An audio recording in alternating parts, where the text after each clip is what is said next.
Okay, mates, today we are going to do something a little different here on our channel. We're going to automate some old school blinds. You know, the type of blinds everyone hates. Don't get me wrong, they look awesome, but make one mistake and you need to spend some time fixing them. Which is why I want to automate them. I figure if they are controlled by a microcomputer, then it will make fewer errors than a human opening and closing my blinds. And it does have that coolness factor as well. So, without further ado, let's get to it.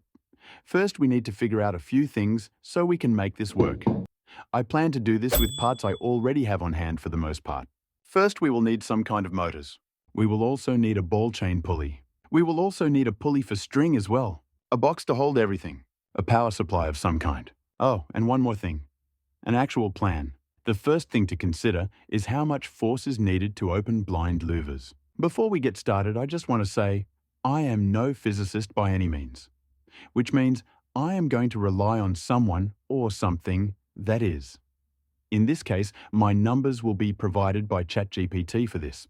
I have personally built multiple 3D printers as well as several CNC machines, so I have an idea how powerful stepper motors can be. So after a brief discussion with ChatGPT, we agreed this would be the way to go. So, we are going to need two motors, one for the louvers and one to slide the blinds open. According to ChatGPT, this should be more than enough force for this project based on the torque calculation provided. Of course, we will also need some drivers for the motors. I am going to use TB6600 drivers for this project because I have several of these on hand. For the power supply, I am going to use a 12-volt power brick I had laying around. Mine is about 5 amps, but I believe it would work with anything greater than 2 amps because these motors do not take more than 1 amp. Okay, with the motors and power supply worked out, the next step is to determine which microcontroller to use.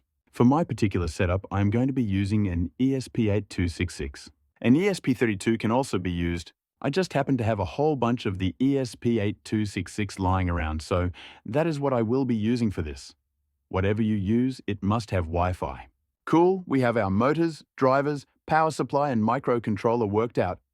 Next, we need a plan.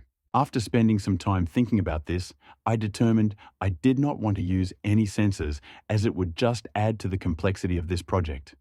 If I do things right, I won't really need any either. Long story short, I plan to have what I call the home position to start. This will be a known condition that everything will be based on. In my case, it means both the blinds and louvers start off in the closed position. Knowing this makes it simple because the louvers will open first with the blinds sliding open after.